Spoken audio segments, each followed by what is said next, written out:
നമ്മുടെ കൊച്ചി നഗരത്തിൻ്റെ സൗന്ദര്യത്തെ ബാധിക്കുന്ന ഒരു പുതിയ തീരുമാനം എടുക്കാൻ ഉദ്ദേശിക്കുകയാണ് നഗരസഭയും പറ്റും. എന്താണെന്ന് ചോദിച്ചാൽ, നഗരത്തിൻ്റെ ഏറ്റവും സുന്ദരമായ മുഖമായ മറൈൻ ഡ്രൈവ്, അത് കഴിഞ്ഞിട്ടുള്ള ക്വീൻസ് വാക്ക്വേ, ആ പ്രദേശങ്ങളിലെല്ലാം റോഡ് സൈഡിൽ പെട്ടിക്കടകൾ നിർമ്മിക്കാനായി അലോട്ട് ചെയ്ത് കൊടുക്കാൻ പോകുന്നുവെന്ന വാർത്ത വന്നിരിക്കുന്നു. വാസ്തവത്തിൽ ആ പ്രദേശത്ത് പുതിയ വെട്ടിക്കടകൾ വന്നാൽ അവിടെയുള്ള വ്യാപാരി സമൂഹം ശക്തിയായ എതിർപ്പുണ്ടാക്കും. കാരണം അവരുടെ അക്സസിബിലിറ്റി കുറഞ്ഞു പോകുന്നു. ആളുകൾ നോക്കുമ്പോൾ അവരുടെ കടകൾക്ക് മുൻപിൽ പ്ലാസ്റ്റിക് ഷീറ്റിലും മറ്റും കവർ ചെയ്തിരിക്കുന്ന പെട്ടിക്കടകൾ പോലെയുള്ള സാധനങ്ങൾ വരുന്നു. തീർച്ചയായിട്ടും അവരും പ്രതിഷേധിക്കും. പിന്നെ ഈ സ്ഥലമെന്ന് പറയുന്നത് ഒരു സ്ക്വയർ ഫുട്ടിന് ഒരു 10,000 രൂപയെങ്കിലും വിലമതിക്കുന്ന സ്ഥലമാണ്. അവിടെ 10 സ്ക്വയർ ഫീറ്റ് സ്ഥലം കൊടുത്താൽ അതിൻ്റെ അർത്ഥം 1,00,000 രൂപയുടെ ബിസിനസ്സാണ്. അപ്പോൾ അതിനകത്ത് ആളുകളെ തിരഞ്ഞെടുക്കുന്നതിലെല്ലാം പലതരത്തിലുള്ള അഴിമതികളും നടക്കാനിടയുണ്ട്. അതുമാത്രമല്ലാതെ അങ്ങനെയുള്ള ഒരു ചെറിയ കട സാമ്പത്തിക നഷ്ടമില്ലാതെ നടത്തിക്കൊണ്ട് പോകണമെങ്കിൽ തീർച്ചയായിട്ടും എന്തെങ്കിലും സാമൂഹ്യ വിരുദ്ധ ഏർപ്പാടുകൾ, ഡ്രഗ് പെഡ്ലിംഗ്,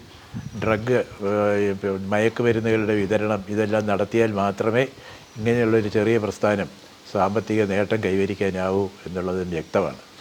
അപ്പോൾ ആ രീതിയിലും വളരെ സമൂഹ വിരുദ്ധമായ, വലിയ സമൂഹത്തിന് ദ്രോഹം നൽകുന്ന ഒരു പരിപാടിയാണിത്. ദയവ് ചെയ്ത് നമ്മുടെ നഗരസഭാ അധികൃതരും സർക്കാരുമെല്ലാം ഈ ഒരു പദ്ധതിയെ ഇപ്പോൾ തന്നെ നിർത്തിവെച്ച്, അവർക്ക് ഇപ്പോൾ അംബേദ്കർ സ്റ്റേഡിയത്തിൻ്റെ അവിടെ കുറച്ച് പേര് കടകൾ കൊടുത്തിട്ടുണ്ട്.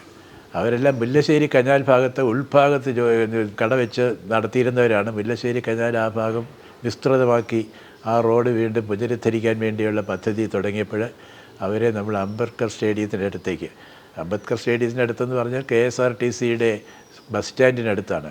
അവിടെ നല്ല ഒന്നാം തരം വ്യാപാര സാധ്യതയുള്ള സ്ഥലമാണ്.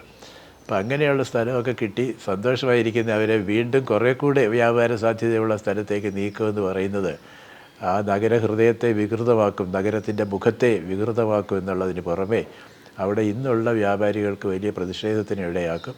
ഇക്കാരണങ്ങളെല്ലാം കരുതി സർക്കാർ ദയവ് ചെയ്ത് ഈ പദ്ധതി വേണ്ടെന്ന് വയ്ക്കുക.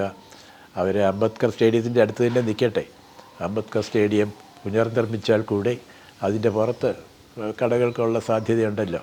KSRTC ബസ് സ്റ്റാൻഡിലേക്ക് വരുന്ന യാത്രക്കാരുടെ കസ്റ്റമും കിട്ടും അവർക്ക്. അപ്പോൾ ആ രീതിയിലൊന്ന് പുനഃപരിശോധിക്കണമെന്ന് അഭ്യർത്ഥിക്കാനാണ് ഞാൻ ഈ അവസരം വിനിയോഗിക്കുന്നത്.